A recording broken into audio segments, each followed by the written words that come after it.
For the first time since the war in Iran began, both Democrats and Republicans in Congress are voting to end it. It's time for the Streamline, everything you need to know in 10 minutes or less. Wednesday, the House voted to force the presidents to withdraw troops or get congressional approval to continue the war. 4 Republicans joined Democrats in a war powers vote. Now, this has very little chance at passing the Senate.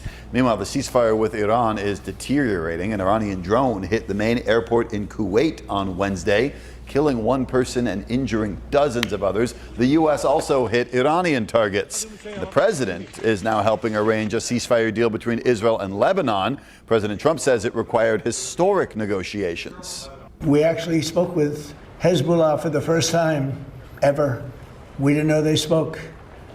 And they agreed yesterday they're not going to shoot. Israel's not going to shoot.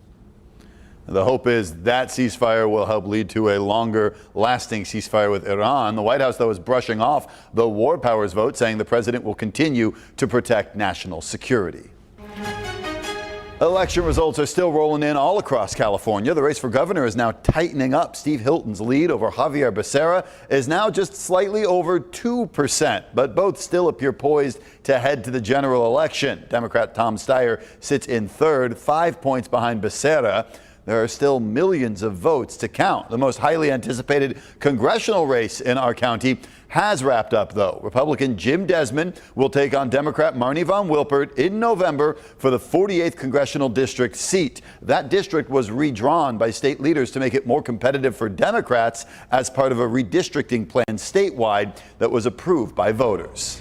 In San Diego, voters are rejecting a tax measure meant to help with the housing supply and help with the city budget. More than 57% of voters said no to Measure A. This was a proposal to tax owners of second homes. They'd have to pay $8,000 a year if the home sat empty for more than half the year. City leaders hoped the tax would encourage rentals and raise money, but voters also rejected a sales tax increase a year and a half ago. Mayor Todd Gloria told ABC 10 News anchor Kimberly Hunt last month that keeping taxes low does have a downside. Our tourist tax is relatively low compared to other cities like Anaheim or San Francisco or LA. Again, that can be a good thing when we're trying to compete to bring business here, but it also means we have less revenue coming in the door. Without that extra revenue, city leaders say they have to make tough choices, including budget cuts. Remember when the city started charging people to park here? Well, that's going away. I'm Yasmin Ludy, your Central San Diego reporter, and in case it wasn't obvious, I'm here at Balboa Park. After months of pushback, rallies, and petitions, the city says paid parking will be gone by next year. What do you think of paid parking going away? I think it's incredible because if you live here, you don't want to pay $20, $40 for parking. You should have the right to park for the museums. For a lot of people here, that's a big win. But do you see it as a win? Let me know. And if you have story ideas in Central San Diego or downtown, email me at yasmin.ludy@10news.com. New details are emerging about a terrifying 15-hour hostage standoff in Bakersfield. The FBI sent an elite rescue team from Virginia into an office building where a suspect with possible explosives had barricaded himself inside. He held 10 school employees hostage. He had tied up 5 of them. 2 hostages were released before negotiations stalled. The suspect is now identified as 41-year-old Anthony Searles Harris. He's a registered sex offender and was dishonorably discharged from the Army for going AWOL. The rescue team shot and killed Searles Harris around 4:30 Wednesday morning. All of the hostages were rescued. None were hurt. Police are now searching for a motive. They say the suspect previously expressed grievances online about a prior conviction. 1 person was killed, 3 others injured after a graduation ceremony at a Northern California high school. On Wednesday, police say students from Sam Yeddo High were celebrating their graduation, which was being held at Fairfield High School. A witness says the gunfire started in the parking lot while families were taking pictures. Police say an 18-year-old was killed. The 3 surviving victims are 11, 20, and 25 years old. Investigators have not identified a suspect and have not said if anyone is in custody.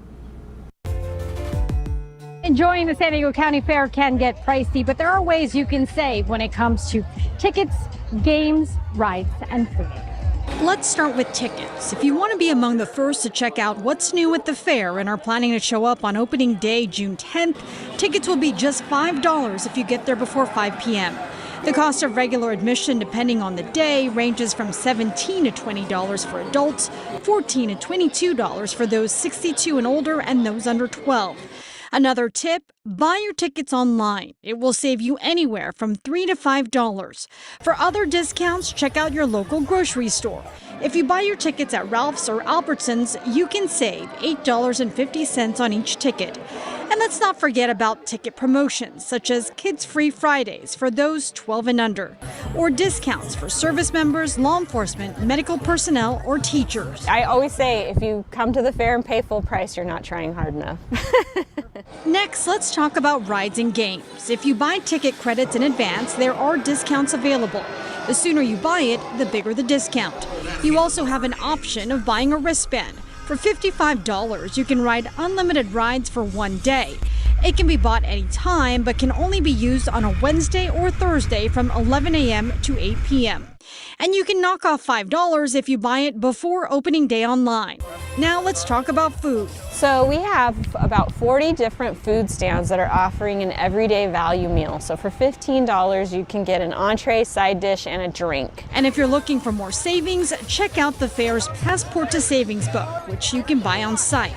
For $5, you can get over $1,000 worth of savings at different vendors and food spots. Marie Cornell, ABC 10 News. New York Knicks and the San Antonio Spurs faced off in Game 1 of the NBA Finals last night. Tight game from start to finish. Spurs led 55-48 at half, and then they extended their lead in the third quarter, going up by as much as 14 points.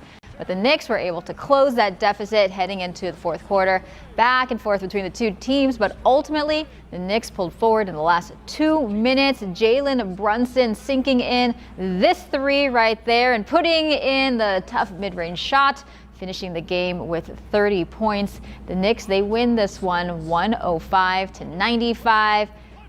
That's a nice one. Game 2 is this Friday, 5:30, right here on ABC 10. And that's your ABC 10 News Streamline. Everything you need to know today in under 10 minutes.